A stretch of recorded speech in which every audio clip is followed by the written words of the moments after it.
Assalamualaikum warahmatullahi ta'ala wabarakatuh. Alhamdulillah. Alhamdulillah wa syukurillah ala ni'amillah. La hawla wa la quwata illa billah. Wassalatu wassalamu ala sayyidina Muhammadin wa ala alihi wa sahbihi ajma'in. Rabbi shrah li sadri wa yassir li amri wahlul 'uqdatam min lisani yafqahu qawli. Saya hormati Bapak dosen pengampu mata kuliah Ulumul Quran dan Hadis, Bapak Dr. Adudin Alijaya, juga yang saya hormati para dosen, bapak-bapak, ibu-ibu, juga para dekan, khususnya Bapak Rektor Pak Dr. Rifki yang saya hormati. Pertama-tama mari kita sama-sama panjatkan puji syukur kehadirat Allah Subhanahu wa taala. Alhamdulillah pada saat ini saya masih diberikan kesehatan jasmani maupun rohani sehingga dapat beraktivitas seperti biasa. Selanjutnya sahabat berserta salam, mari sanjungan kepada Habibana Nabi Muhammad SAW. Semoga kita kelak mendapatkan syafaat yaumul qiyamah. Amin ya rabbal alamin. Pada tak ketinggalan pada teman-teman mahasiswa dari prodi keluarga Islam yang saya banggakan. Baiklah, saya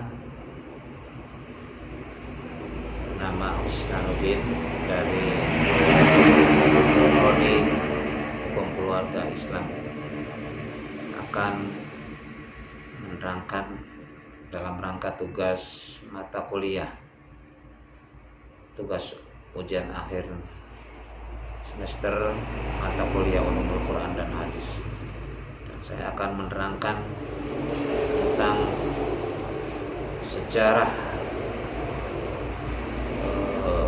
mushaf Al-Quran dari zaman Nabi sampai datang ke Indonesia ini, tentang mushaf itu memakai mushaf Rasul Utsman. Baiklah, saya cerita dari awal bahwa ketika Nabi Muhammad SAW untuk pertama kalinya menerima wahyu di Gua Hira, itu dengan bacaan bacalah, Iqra, bacalah. Ketika Nabi mendapatkan wahyu,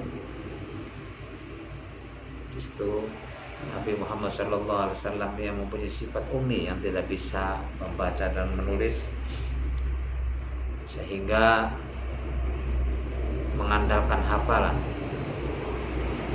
Kemudian Nabi Muhammad menyampaikan wahyu tersebut kepada para sahabat, sehingga disitulah para sahabat banyak yang menghafal, dan juga ada yang menulis seperti Zaid bin Sabit, sehingga Rasulullah pun menugaskan Zaid bin Sabit untuk selalu menulis apa yang menjadi yang telah diucapkan oleh Nabi yang merupakan wahyu dari Allah Subhanahu wa taala.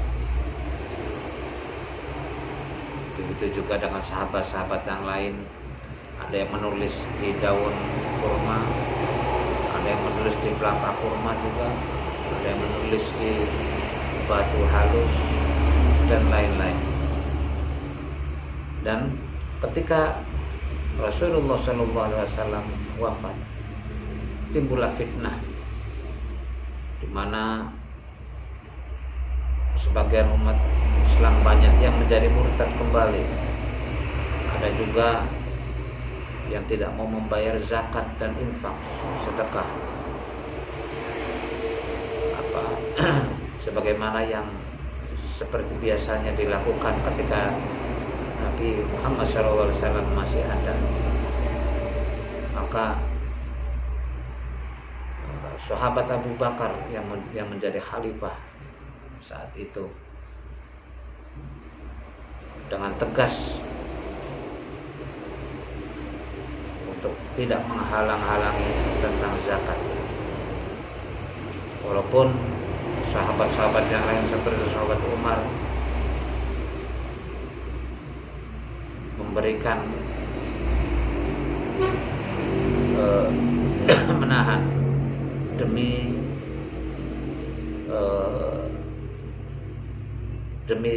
hilangnya permusuhan, dikarenakan sedang bercerai-berainya umat Islam. Dan situ ketegasan sahabat Abu Bakar, sehingga terjadilah peperangan yang mengakibatkan banyak sahabat Nabi yang meninggal, terutama dalam perang Yamamah, di mana lebih dari 100 orang menghafal Quran yang mati syahid dalam peperangan Yamamah. Perang Yamamah dalam melawan nabi palsu, yaitu Musailamah atau Kadzdzab. Dikarenakan banyaknya sahabat Nabi yang hafal Quran yang telah meninggal dunia, yang syahid, maka sahabat Umar khawatir akan hilangnya Al-Quran, dikarenakan lisan-lisan itu yang telah wafat. Maka menyarankan kepada Khalifah Abu Bakar untuk mengumpulkan Al-Quran, mengumpulkan sahabat-sahabat yang masih hidup untuk menulisnya dan menjadikan mushaf atau suku lembaran-lembaran itu dikumpulkan, sehingga dengan musyawarah di antara para sahabat akhirnya Khalifah Abu Bakar mengumpulkan suhuf lembaran-lembaran yang telah tersebar, juga hafalan-hafalan sahabat-sahabat yang masih ada, yang masih hafal, dikumpulkan untuk ditulis. Dan setelah menjadi mushaf, kemudian dikirimlah ke daerah-daerah di luar Arab seperti Kufah, Basrah, dan lain-lain seperti di Mekah.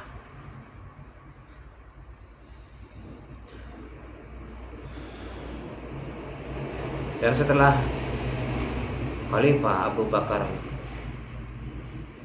wafat, maka diganti oleh Umar. Dan suhuf-suhuf itu, mushaf-mushaf itu disimpan oleh Khalifah Umar bin Khattab. Dan kemudian setelah Khalifah Umar bin Khattab meninggal, mushaf tersebut disimpan oleh anaknya, yaitu Sayyidatina Hafsah binti Umar, yang tidak lain adalah istri dari Nabi Muhammad SAW. Dan ketika sahabat Khalifah Umar bin Khattab meninggal dunia, maka digantikan oleh Khalifah Utsman bin Affan. Dan ketika Khalifah Utsman bin Affan menjabat, ada ketika terjadi ekspedisi di daerah Armenia dan Azerbaijan. Di situ kumpullah para sahabat-sahabat bersatu yang dalam keadaan penaklukan negeri-negeri. Mereka bersatu dan saling Al-Quran, ternyata bacaan Al-Quran mushaf tersebut banyak yang berbeda, sehingga timbullah perselisihan di antara mereka sampai hampir saling membunuh. Dan pada waktu itu langsung para tabiin atau sahabat Nabi yang bernama Hudzaifah bin Yaman langsung menghadap Khalifah Utsman bin Affan, menceritakan bahwa terjadi perselisihan tentang bacaan mushaf Al-Quran, sehingga Khalifah Utsman bin Affan langsung menugaskan Zaid bin Sabit untuk menulis kembali mushaf Al-Quran supaya beragam, satu bahasa. Jadi ketika Al-Quran perbedaan antara beberapa sahabat dengan cara membacanya, maka dikembalikan ke bacaan orang-orang Quraisy. Waktu itu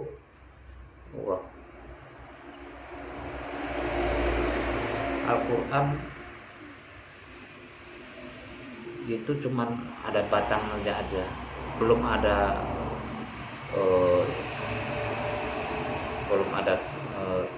tanda-tandanya seperti khot kufi. Jadi para sahabat kadang berbeda bacaannya karena tidak ada tanda-tanda, lurus saja. Seperti misalnya ha itu ada kho, ha, ja itu tidak bisa, tidak ada titik. Seperti nun, ba, ta, nun, tidak ada titik. Jadi ketika orang luar Arab membaca, maka akan berbeda. Beda lagi ketika orang Arab, karena memang bacaannya, bahasanya. Jadi sistem namanya Rasam Imla'i. Rasam Imla'i itu tulisan yang ada pada ucapan para sahabat tersebut, terutama orang-orang Quraisy. Setelah itu ditugaskanlah Zaid bin Sabit untuk menulis kembali mushaf menjadi satu bahasa, satu tulisan, yaitu makanya akan disebut dengan Rasam Utsmani, yaitu tulisan yang diprakarsai oleh Khalifah Utsman bin Affan. Nah, setelah demikian disalinlah berapa salinan, dikirimlah ke Kufah, ke Basrah, ke Yaman, ke Syria, setiap daerah di luar daerah Arab dikirim satu mushaf, sehingga menjadi beragam. Jadi satu bahasa Arab, sehingga tidak lagi pada perbedaan. Bapak-bapak, ibu-ibu, teman-teman, juga pemirsa sekalian, setelah berjalannya waktu itu pada pemerintahan Khalifah Muawiyah bin Sufyan, ada dikarenakan susahnya lidah orang di luar Arab itu, orang Arab untuk membedakan huruf dan harokat. Makanya Gubernur Basrah, yaitu Gubernur Ziyad, menugaskan Abu Aswad Ad-Du'ali, seorang ulama yang cerdik, yang pandai, yang alim, untuk mengarang, memberikan tanda supaya para sahabat ini dengan mudah bisa membaca, sehingga Abu Aswad Ad-Du'ali, Syekh Abu Aswad Ad-Du'ali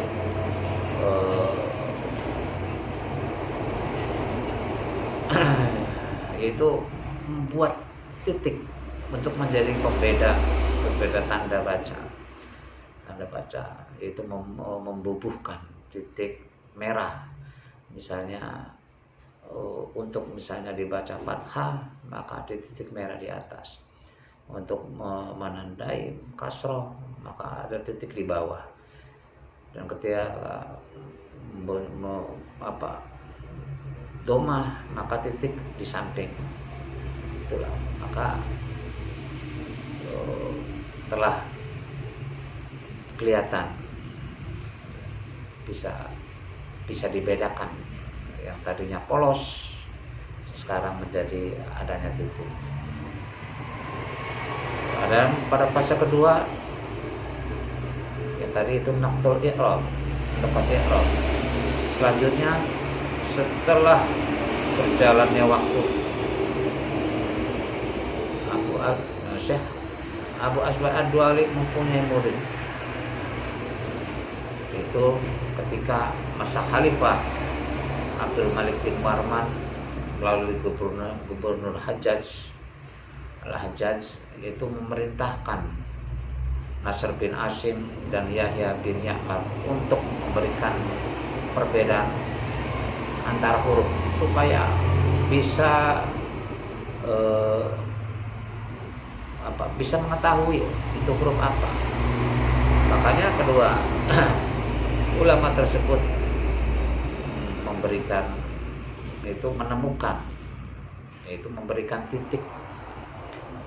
titik satu di bawah, misalnya seperti ba, kalau satu di atas nun, ada titik 2 ta, ada lagi titik 3 sa, ada lagi titiknya 2 di bawah ya. Itulah hasil dari beliau para ulama itu, ulama Nasr bin Asim dan Yahya bin Ya'mar.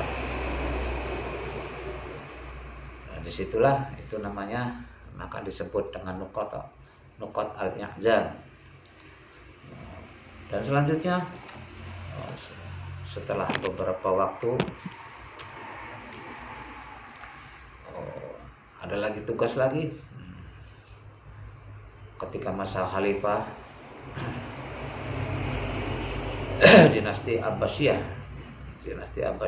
itu yang bernama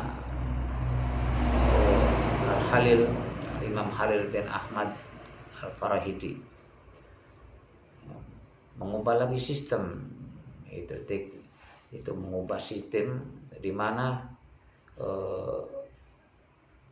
yang tadi harokat fathah yang tadinya titik merah, dikarenakan banyaknya titik, ada titik beda antara huruf dan titik antara harokat, maka dirubah oleh Imam Khalil bin Ahmad Al-Farahidi. Yang tadinya fathah itu titik merah di atas, namanya diganti dengan alif miring di atas. Ketika tadinya titik merah di bawah, kasroh, diganti dengan alif miring juga yang di bawah. Dan ketika tadinya merah di samping untuk membedakan domah, maka diganti dengan wawu kecil. Nah, disitu dan seterusnya sampai pengembangan dilanjutkan pada masa Khalifah Al-Ma'mun. Tanda-tanda seperti tasjid, mad panjang, habis serta tanda wakaf atau wakof berhenti, mad pemisah antara ayat mulai dikembangkan pada masa Khalifah Al-Ma'mun. Dan sampai saat ini mushaf standar Indonesia memakai Rasm Utsmani. Dan kemudian Rasm Utsmani ini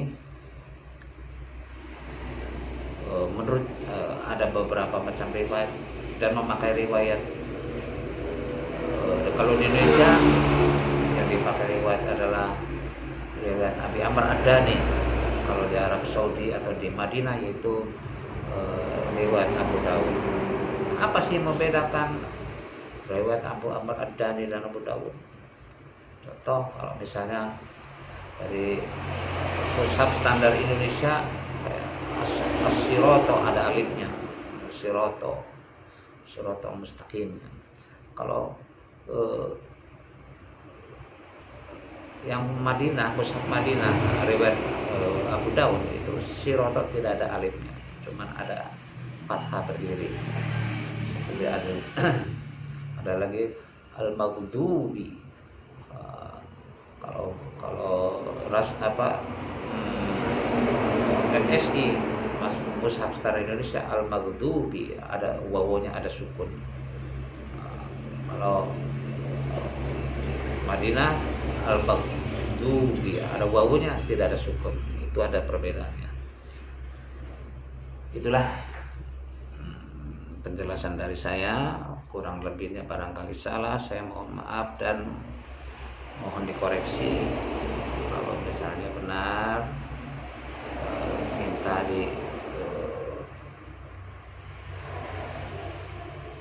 supaya lebih bagus lagi. Menurut saya, apabila ada salah dan kata, mohon maaf yang sebesar-besarnya. Saya akhiri. Wallahumma a'lam bishawab. Wassalamualaikum warahmatullahi taala wabarakatuh.